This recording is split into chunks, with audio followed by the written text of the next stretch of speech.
Siempre un saludo cordial en el nombre de nuestro Señor Jesucristo.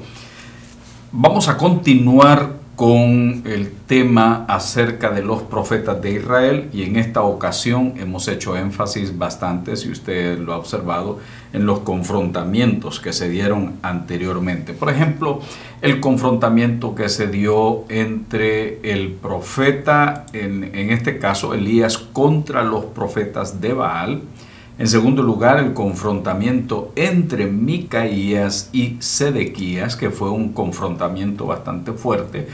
Y recordando que Sedequías hacía énfasis en que él quería que se le profetizaran siempre cosas buenas o quería que los profetas que estaban con él le profetizaran al rey cosas buenas. Y también hemos visto nosotros el confrontamiento entre Amós y el sacerdote Amasías en la ocasión anterior.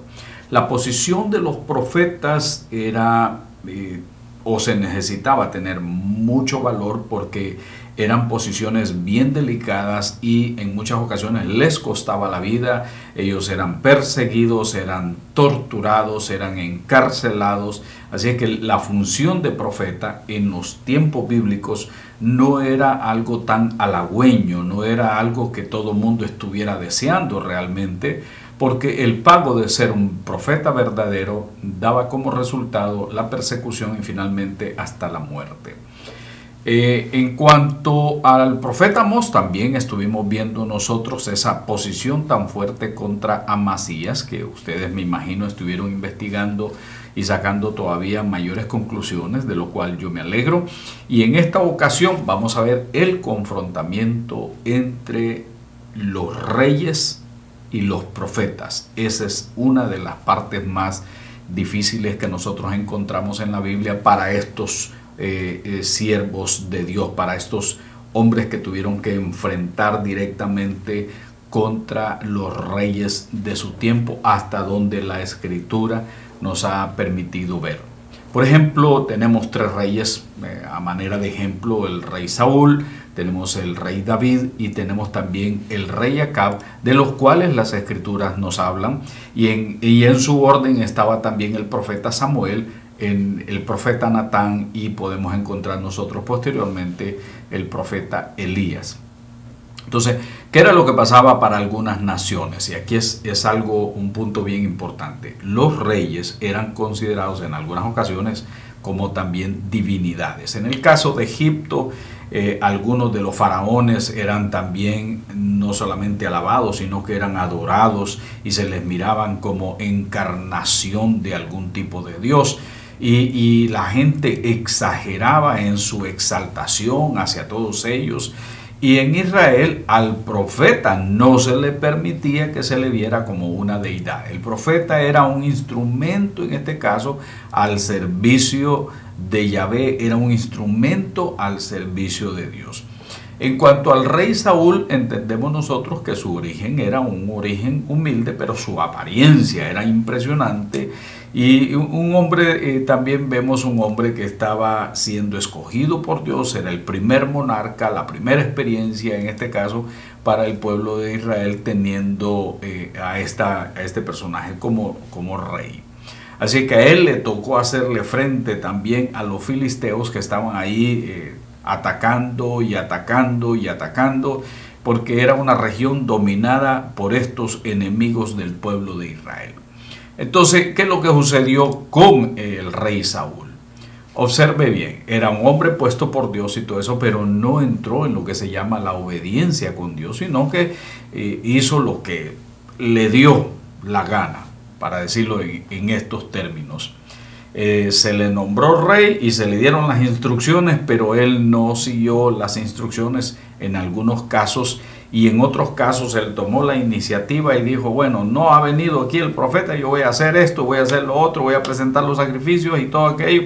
Y entonces, ¿qué fue lo que pasó? Ahí en Primera de Samuel lo puede encontrar usted en el capítulo 13, versículos de 7 al 10, y posteriormente pues él es reprendido porque no le correspondía a él hacer lo que él estaba haciendo.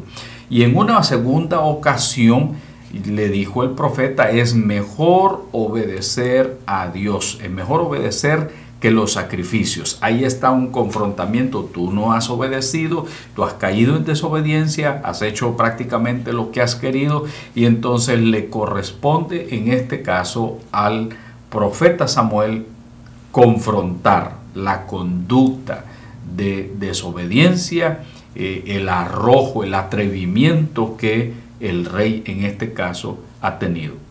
Así que piense un poquito: es el monarca, es el que está en el poder, es el gobernante, es el que tiene el poder político, el poder militar, es el que está en una posición de dominio, y en este caso al profeta le corresponde, como enviado de Dios y como centinela de la ley que Dios ha dado, le corresponde confrontar directamente a este hombre. Así que no le ha de haber sido fácil a ninguno de los profetas tener que enfrentarse con aquellos que tienen el poder en su mano. El segundo caso que nosotros vemos es el caso del rey David.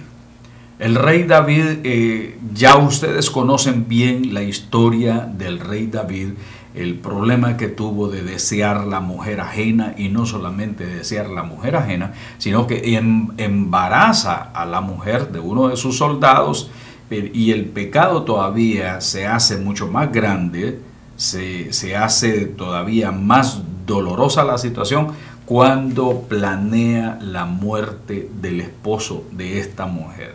Ahí es donde está el asunto. Entonces él dice: yo voy a resolverlo del embarazo de alguna manera, no dejaré que esta vergüenza entre en mi casa. Así es que se da que él creyó que podía hacer las cosas sin que nadie le dijera absolutamente nada. Así que, ¿quién aparece en escena en este caso? Aparece en escena el profeta Natán, con una de las parábolas que ustedes ya conocen.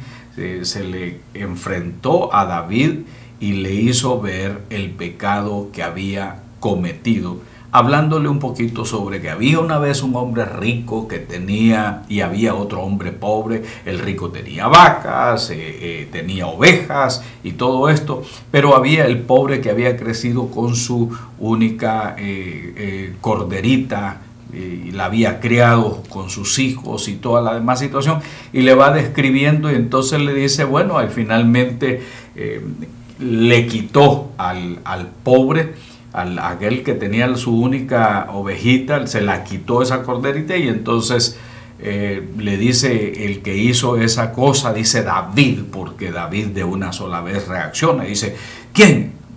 Siguiéndole la historia que le estaba dando. ¿Quién? ¿Cómo? Ese hombre es digno de muerte, ese hombre es necesario quitarle todo lo que tiene, y debe de pagar con 4 tantos más al que hizo tal cosa, porque no tuvo misericordia. Entonces David es el que impulsivamente emite un juicio con relación a la historia que se le está contando.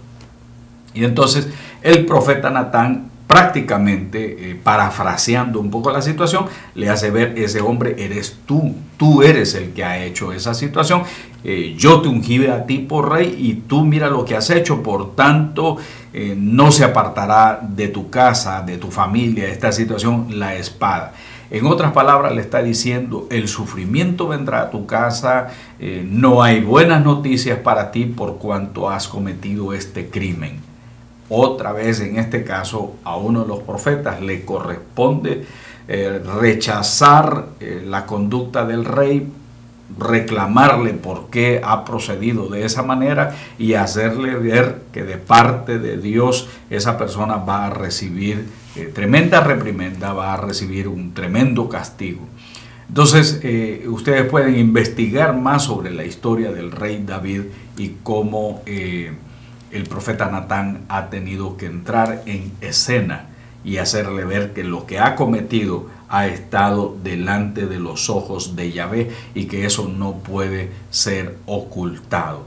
Entonces, es ahí donde viene la reprimenda. El tercer ejemplo, si ustedes se recordarán, es el ejemplo del rey Acab, y ustedes podrían leer un poquito más ahí sobre la historia del rey Acab, cuando él se queda deseando la viña de Nabot, la parcela, un pequeño lotecito, y entonces él se entristece, entra su mujer Jezabel, que hemos hablado sobre ella.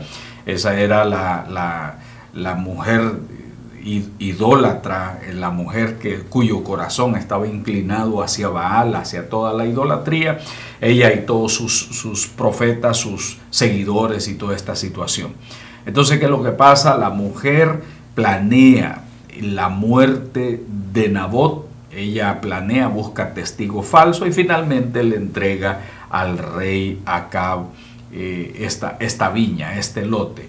Entonces, ¿qué sucede? Aparece también en escena posteriormente el profeta reclamando lo que este rey ha hecho, y no solamente el juicio va a caer sobre este rey, sino que también va a caer en todo caso sobre la autora intelectual de semejante barbaridad, la autora intelectual, la que es símbolo de la idolatría. Sobre ella también habría de venir el castigo de parte de Yahvé. Aunque ellos estén en el poder, aunque ellos sean grandes reyes, aunque ellos hayan hecho lo que hayan hecho, el pecado que ellos habían cometido tendría o traería un castigo grande.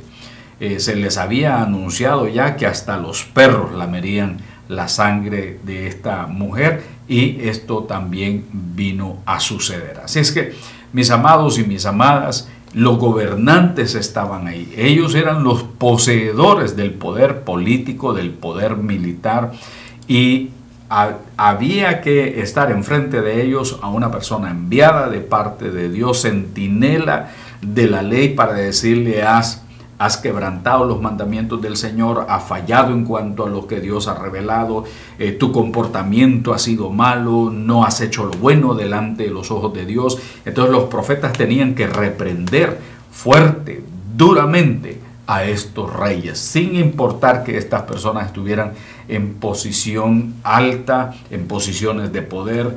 Al profeta le tocaba profetizar, le tocaba denunciar, y al mismo tiempo le estaba anunciando que el castigo tarde que temprano caería sobre ellos. Así que uno se pregunta, bueno, ¿y qué pasa entonces con los profetas actuales? Es ahí donde viene la misma situación. Hay un vacío, hay una ausencia, y ahí es donde nosotros cuestionamos. En cuanto a nuestra posición profética de quererle dar, que alguien nos diga: no hables nada que incomode a la gente en su pecado, sino háblales, predícales de que van a tener mucho dinero, de que Dios los va a prosperar, que ofrenden, que siembren, que den esto. Es decir, hoy día, de lo que se escucha en muchas emisoras, en muchos programas de televisión, es siembre, porque si usted siembra, Dios le va a dar. Y entonces se habla de que el milagro le va a venir a la persona si la persona siembra. Hay un vacío de verdaderos hombres y mujeres de Dios que se puedan parar y decir: los gobernantes nuestros están haciendo lo que no es correcto delante de los ojos de Dios. Se gastan muchas cantidades de dinero en cosas vanas, pero cuando es de ayudar a los pobres, a los menesterosos, a los que no tienen hogar y todo eso, entonces se le dice a las otras instituciones que son ellas las que deben de hacer obras de caridad, o que se encarguen de eso las iglesias, mientras ellos gastan tremendas cantidades en presupuestos de sus propios deleites, de sus propias satisfacciones o de su posición de poder.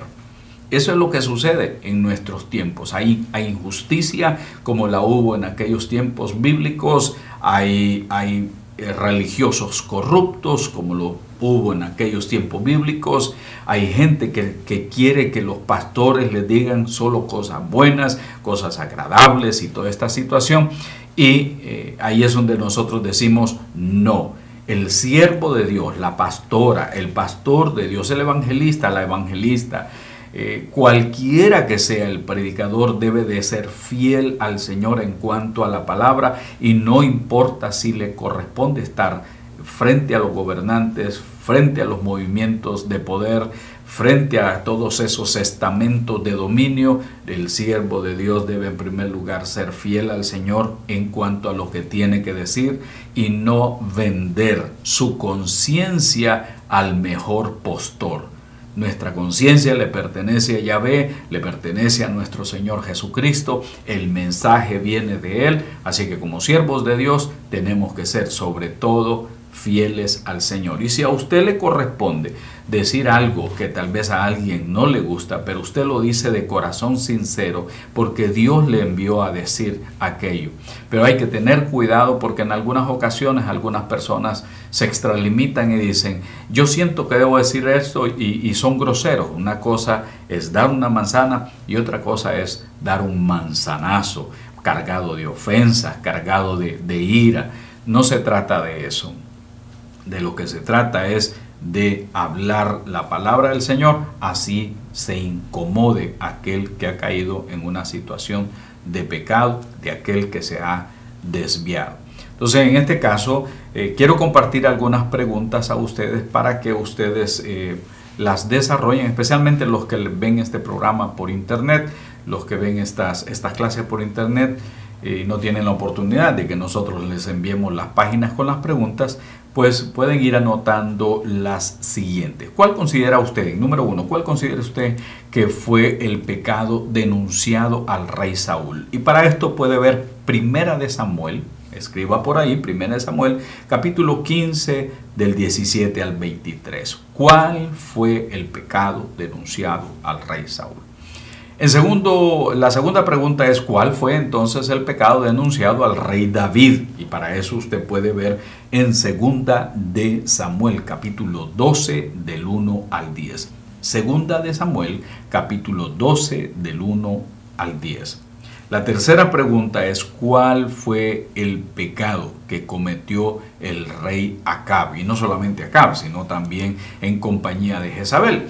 Y puede encontrar usted en Primera de Reyes en el capítulo 21 de los versos 17 al 20. Entonces es necesario conocer los pecados del rey Saúl, el pecado del rey David, el pecado en este caso del rey Acab y de muchos otros que al hacer la lectura bíblica van apareciendo.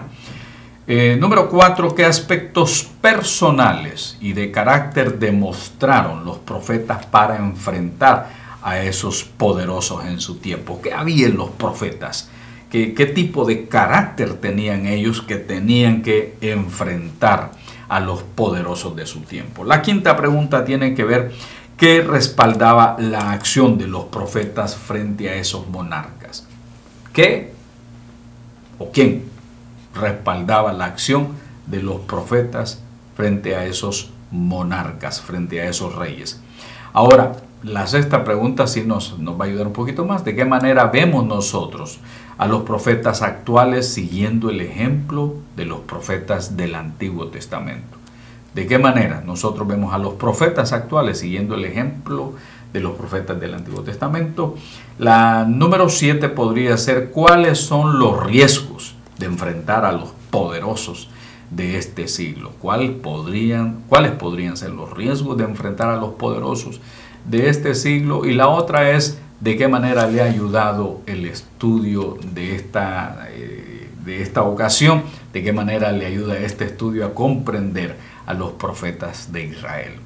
Yo espero que el Señor les bendiga rica y poderosamente en la célula, pero también a los amigos y amigas que tenemos a través del internet. Yo espero que el Señor los bendiga y muchas gracias por permanecer en constante relación con nosotros a través del email que les compartimos. Muchas bendiciones y gracias por permanecer siempre en compañía con nosotros. Shalom.